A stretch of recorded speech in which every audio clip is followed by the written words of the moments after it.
తాకట్లో ఉన్న మీ బంగారాన్ని విడిపించి ఆ రోజు ఆన్లైన్ రేటుకి కొంటాం. Sharma gold company. నమస్తే, వెల్కమ్ టు సుమన్ టీవీ. నేను పద్మని. ప్రస్తుతం పాటు ప్రముఖ ఆధ్యాత్మికవేత్త, వాస్తు జ్యోతిష పండితులు కేసీఆర్ గారు మనతో పాటు ఉన్నారు. మాట్లాడదాం సార్. నమస్తే సార్. నమస్తే అండి. సార్, ముందుగా మీకు శ్రీరామనవమి శుభాకాంక్షలు సార్. మన ప్రేక్షకులందరికీ కూడా శ్రీరామనవమి శుభాకాంక్షలు. చక్కగా శ్రీరాములు వారిలాగా మంచి గుణవంతులయ్యి, ప్రజ్ఞావంతులయ్యి, ఆదర్శవంతులయ్యి అన్ని విధాలా సుఖశాంతులు పొందాలని మనస్ఫూర్తిగా కోరుకుంటున్నాను. అలా గనక ప్రతి ఒక్కరు ఉంటే ఎంత సుభిక్షంగా ఉంటుందో మన యావత్ దేశం అని అందుకే మరి అనుకోవచ్చు. రామో విగ్రహం ధర్మ అన్నాడు. ఆ ధర్మాన్ని ఆయన చేసి పాలించాడు కాబట్టి ఇప్పటికీ ఆయన మనకి రోల్ మోడల్ అయ్యాడు. ఇప్పటికీ అప్పటికి ఆయన అవుతాడు. సో అందుకని మనం కూడా అదే రకం ఆయన అంత కాకపోయినా కనీసం కొంత వంతైనా ధర్మంలో వెళ్ళాలనేది నా ఆకాంక్ష. ఖచ్చితంగా అది. ఖచ్చితంగా. అయితే శ్రీ పరాభవన సంవత్సరం ఏమిటి ఇంత సంశయాత్మకంగా మొదలవ్వటమే ఉగాది.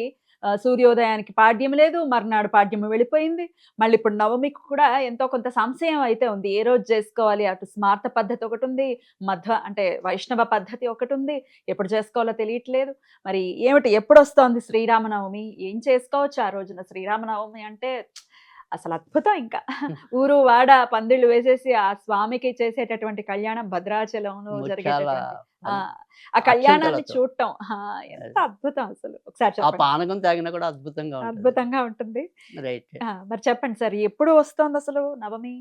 అంటే ఇక్కడ అదే మనకి మామూలుగా అయితే ఏదైనా గురువారం నాడు 26వ తారీఖు ఒకటి, ఉమ్, తర్వాత శుక్రవారం అనేది ఒకటి. అయితే ఇప్పుడు ఏదైతే ఇదే సందేహంలో ఉమ్, అంటే నవమి ముందు రోజు మనకి గురువారం నాడు ఉంది. కానీ ఇంచుమించుగా 11 ఆ సమయానికి రావటం అనేది ఉంది. ఉమ్, సో మర్నాడు రోజైతే గనక ఉమ్, ఇంచుమించు 10 దాకా ఉంది నవమి. అంటే శుక్రవారం నేను ఉమ్. చెప్పేది. అంటే అభిజిత్ లగ్నానికి మరి నవమి ఏ రోజు? అదేగా చెప్తున్నా. ఇప్పుడు ఉమ్. మనకేంటంటే ఇక్కడ ధర్మ సింధు, నిర్ణయ సింధులో కూడా ఉమ్, మళ్ళీ వాళ్ళు కూడా 2 రకాలుగా పేర్కోవటం అనేది జరిగింది. ఓకే.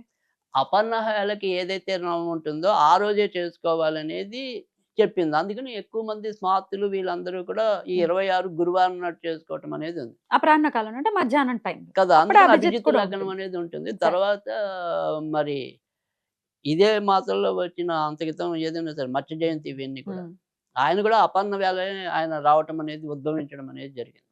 అందుకని ఇక్కడ అపర్ణ వేళకి మర్నాడు రోజు నవమి లేదు కదా, ఉమ్, నవమి లేదు, 10ంటికి వెళ్ళిపోతుంది. వెళ్ళిపోతుంది కదా. మరి ఎప్పుడు? అందుకని ముందు రోజే చేసుకోవాలనేది కొన్ని తెలిపి అంటే 26వ తారీఖు రైట్ గురువారం నాడు. గురువారం. కానీ ఇక్కడ మళ్ళీ ఇంకో ఇందాక చెప్పాను నిర్ణయ సింధు ధర్మ సింధు మళ్ళీ మరొక గ్రంథం ఏం చెప్పిందంటే కనుక ఒకవేళ సూర్యోదయం నుంచి కనుక 3 ముహూర్తాల కాలం కనుక ఉన్నట్టయితే కనుక మర్నాడు కూడా చేసుకోవచ్చు అంది. అంటే 3 ముహూర్తాలు అంటే ఇంచుమించు 3 గంటల కాలం, ఉమ్, 12 నిమిషాలు. ఉమ్, సో ఖచ్చితంగా సూర్యోదయం నుంచి లెక్కేసుకున్నప్పుడు 3 గంటలు పూర్తిగా ఉంది. సరిపోతుంది. అవును. పైగా రెండోది వచ్చేప్పటికి ఏంటంటే అక్కడ మనం చేసినప్పుడు అపర్ణ వేళకి పునర్వసు నక్షత్రం ఉండదు. ఉండదా? మధ్యాహ్నం 4 నుంచి ఎప్పటి నుంచి వస్తుంది కదా పునర్వసు. 26వ తారీఖు మధ్యాహ్నం నుంచి మొదలవుతుంది. రైట్ అప్పుడు 27కి ఉంటుంది పునర్. కదా. పునర్వసును నవమి 2 కలిసి వచ్చాయి కలిసి. కాబట్టి వీళ్ళు 27. ఏంటంటే దానికి ఎక్కువ ప్రాధాన్యత ఇవ్వటం లేదు. మద్వాసి కానీ వైష్ణవులు కానీ భద్రాచలంలో ఎప్పుడు జరుగుతుంది? భద్రాచలంలో 27 అని విన్నాను. 27. ఓకే. రైట్. సో అందుకని మనకి ఏదైనా సరే గురువారం కన్నా కూడా శుక్రవారం. శుక్రవారం నాడు చేసుకుంటే ఇంకా కొద్దిగా మంచిదని నా వ్యక్తిగత అభిప్రాయం. ఓకే. సో ఎందుకంటే మనకి ఎలాగో రాముల వారి నక్షత్రం పునర్వసు, ఇక అపర్ణ వేళ ఏదైనప్పటికీ కూడా అంటే ఏదైనా వీధి కట్టినా కానీ ఇప్పుడు మన గురు సముదాయాల్లో కానీ మనం ఆ పందిరి వేసి ఉత్సవాలు చేయాలనుకునే వాళ్ళకి అపర్ణ వేళ కానీ, ఇంట్లో చేసుకునే వాళ్ళకి అపర్ణం ఏంటి ఏముంది. ఉమ్. మనం మామూలుగా మన పద్ధతి సూర్యోదయం నుంచి మనం పూజ చేసుకోవటం అనేది ఉంటుంది ఎప్పుడు చేసుకోమంటారు? ఇప్పుడు ఇంట్లో కళ్యాణం చేసుకునే వాళ్ళు కొంతమంది ఉంటారు కదా. కదా. అందుకని నేననేది ఇంట్లో దానికి అపర్ణ వేళ ఉండాలని ఏముంది, చక్కగా శుక్రవారం చేసుకోండి అంటున్నాను నేను. చేసుకోండి అంటున్నారా? ఓకే. రైట్. సో వీధి కట్టిన అలాంటి వాళ్ళకంటే అవసరం కానీ మనకెందుకు అంటున్నాను ఓకే. నేను. ఓకే. సో చక్కగా కళ్యాణం చేసుకుంటే 12 కల్లా చేసి భోజనాలు ఎట్టి పంపిస్తాం అంతే. కదా. బాగుంది. అందుకని చక్కగా శుక్రవారం నాడు చేసుకోండి, తప్పేం లేదు. తర్వాత రెండోది వచ్చేప్పటికి ఏంటంటే శ్రీరామనవమి నాడు మనం చేసుకునేది ముఖ్యంగా ఎందుకు చేస్తున్నాము అనేది ప్రాథమికంగా మనం గుర్తించుకోవాల్సి. ఉమ్, ఈ శ్రీరామనవమి అనేది ఏంటంటే రాములు వారు ఆయన యొక్క ధర్మపాలన కోసం ఉమ్, అష్ట కష్టాలు పడ్డాడనేది మనందరికీ తెలుసు. ఉమ్, సో ఈ అష్ట కష్టాలు మన జీవితంలో లేకుండా ఉండటం అనేది ఉమ్, రాములు వారిని ఆరాధించినప్పుడు ఉమ్. అవి మనకి కష్టాల నుంచి మనం దూరం అవ్వటం అనేది ఉంటుంది. బయటపడతాం. బయటపడటం అనేది ఉంటుంది. అందుకని ఎప్పుడైనా సరే రాములు వాళ్ళని పూజించడం వల్ల మనకి కష్టాలుండవు. సో, మనకి ఇప్పటికి కూడా తెలుసు వాళ్ళిద్దరూ కూడా రాముడు, సీత మనకి పైనున్న దృష్టిలో చూస్తే అంటే బాహ్య దృష్టిలో చూస్తే వాళ్ళిద్దరు సుఖపడింది ఎక్కడుంది, ఎప్పుడు విడిపోయారు అనుకుంటాం. కానీ బాధాకరం. ఏదైనప్పటికీ కూడా దంపతులుగా కొత్త దంపతులు వచ్చినప్పుడు మీరిద్దరు సీతారాముల్లాగా ఉండండి అంటాం. అవును సార్. శివపార్వతుల్లా ఉండండి అంటాం. అవును. కానీ శివుడి కోసం పార్వతి కూడా అవమానం పొంది దహించబడింది. బోల్డ్ అంతా తపస్సు చేసింది ఆయన మళ్ళీ మళ్ళీ పెళ్లి తర్వాత మళ్ళీ చేసుకోవడానికి. తిరిగి పొందడం. అంటే ఎన్ని కష్టాలు వచ్చినా మీరిద్దరు కలిసే ఉండండి అని అక్కడ భావం. అంతేగాని రెండో రోజే విడిపోమని కాదు. సో అందుకని వాళ్ళలాగా పోల్చడం అన్నది. ఎంత ఔన్నత్యం ఉంది మన అంతే కదా. శాస్త్రాల్లో. ఇవాళ ఏముంది చిన్న చిన్న దానికి ఊరికే వంకాయ కూర చెప్పింది చేయలేదని నరికేసే వాళ్ళని చూస్తున్నాం. సో బాత్రూమ్ క్లీన్ చేయలేదన్నది కూడా కోపం పెట్టుకుని ఇబ్బంది పెడుతున్నాం అని ఎందుకో చూస్తున్నాం. మొగుడు గురక పెడుతున్నాడని వదిలేసిన వాళ్ళని చూస్తాం, బట్టతలు ఉందని చెప్పి బాధపడుతున్న కదా. వాళ్ళని చూస్తాం. అందుకని ఇక్కడ ఇవన్నీ కాదు. వాళ్ళిద్దరూ అంతే. ఎన్ని కష్టాలు వచ్చినా వాళ్ళు మానసికంగా కలిసి ఉన్నారు. వాళ్ళు ఏ రోజు విడిపోలా. కరెక్ట్. అందుకని మనసులో ఎప్పుడు కూడా నేను ఆఫీస్‌లోకి వచ్చినా కూడా నా మనసు ఎప్పుడు నా భార్య గురించి పరిగెత్తాలి. లేదా ఆమెకి మా ఆయన అక్కడ ఏం చేస్తున్నాడు, ఎలా ఉన్నాడు అనేది ఉండాలి.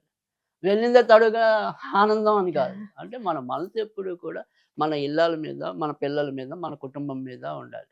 సో అందుకని వాళ్ళు ఎప్పుడు కూడా భౌతికంగా మీకు కనపడొచ్చేమో గానీ, మానసికంగా ఎక్కడ వాళ్ళు విడిపోలేదు. ఉమ్, సో అటువంటి నీతిని మనకి తెలియజేసేదే రామాయణం. ఉమ్, సో మామూలుగా పైపైన వాళ్ళిద్దరూ ఏం సుఖపడ్డారు, ఎందుకని ఉమ్, రాముడు చేసుకుని ఏం సుఖపెట్టాడంటే ఉమ్, ఏం సుఖపెట్టాడు కదా. మనం కొన్ని మనం తీసుకున్నప్పుడు ఏదైనా సరే కొన్ని ఉమ్, నియమాలు మనం పెట్టుకున్నప్పుడు కొన్ని కష్టాలు మనం భరించాలి. ఉమ్, సో కష్టాలు లేకుండా జీవితం రావటం అనేది ఉమ్. కష్టం. ఖచ్చితంగా.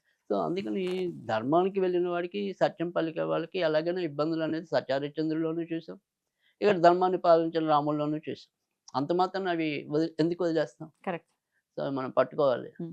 మరి ఏం ఎంతవరకు చేయాలి సార్? చేత అయితే అంతవరకు. హా. అందుకని ఇక్కడ ఏం లేదు, చాలా సింపుల్ గా మనం ఓం రామ్ రామ్ రామ్ రామ్ రామ్ టాహా అనేది 8 రాములు వస్తాయి. 8 రాములు.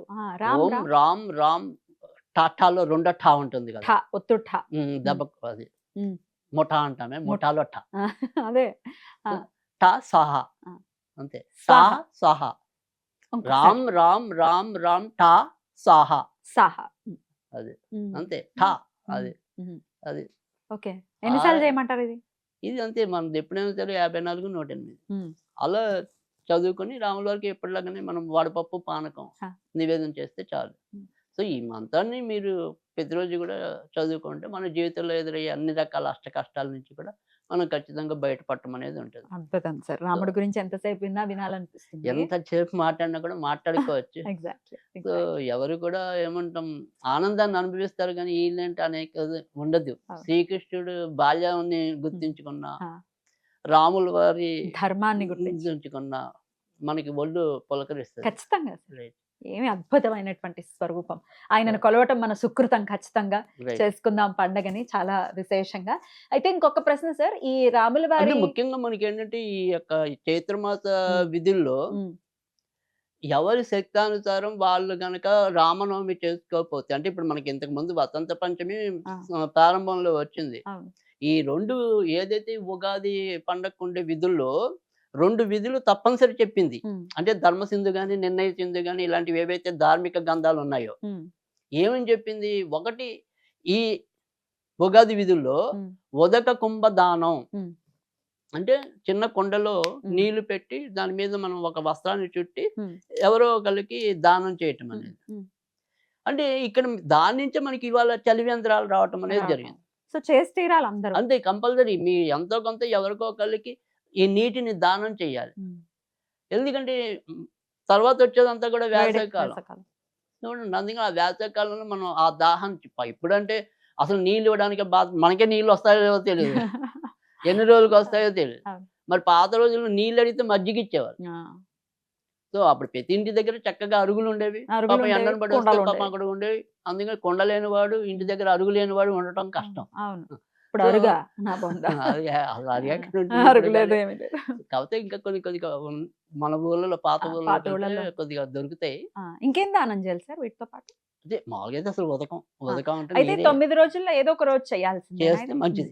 తర్వాత కంపల్సరీ అదే చెప్పేది. ఇంకోటి ఏంటంటే శ్రీరామనవమి అనేది కంపల్సరీ చేయమని చెప్పింది. చెయ్యాలా? మీ చేతనేది మీ ఓపిక అనేది. కొన్ని అంతేగాని గుళ్ళల్లో చేస్తారు కదా అంతేగా వాటిలో అయినా. కనీసం ఆ గుళ్ళలోకి వెళ్ళైనా తిలకించడం రాముల వారి కళ్యాణం అనేది. రైట్. సో అందుకని శ్రీరామనవమి అనేది ఒకటి, ఉదక కుంభదానం అనేది ఒకటి, 2 మాత్రం చైత్ర మాసంలో తప్పకుండా చేయవలసిన విధులుగా పేర్కోవటం అనేది జరిగే అన్ని ధార్మిక గ్రంథాలు కూడా. కనుక మనం శ్రీరామనవమి ఖచ్చితంగా చేసుకోవాలి నన్నడిగితే. అద్భుతం సార్, అద్భుతం. చేసుకుంటాం ఖచ్చితంగా. రాముల వారి అనుగ్రహాన్ని ప్రతి ఒక్కళ్ళం కూడా మేము పొందుతాం, మనందరం తప్పకుండా పొందుతాం. పొందాలి కూడా అందరూ. ఎందుకంటే మనకి తెలుసు ఏ దానికైనా సరే రాంబాణం అంటాం. అంటే మన రాంబాణం. సమస్య ఎలాంటిదైనా సరే రాంబాణం అంతే. అంతే ఇంకా రైట్. ఆ సమస్య చచ్చి ఊరుకోవడం. అంతే. రావణాసురుణ్ణే చంపింది రైట్. అది చిన్న సమస్యలో ఒక లెక్క. అదే కదా రాంబాణం మజాక. అది అద్భుతం సార్. మరొక్కసారి మీకు శ్రీరామనవమి శుభాకాంక్షల్ని తెలియజేస్తూ మన నమస్కారం సార్. ప్రేక్షకులకు కూడా. Thank you sir.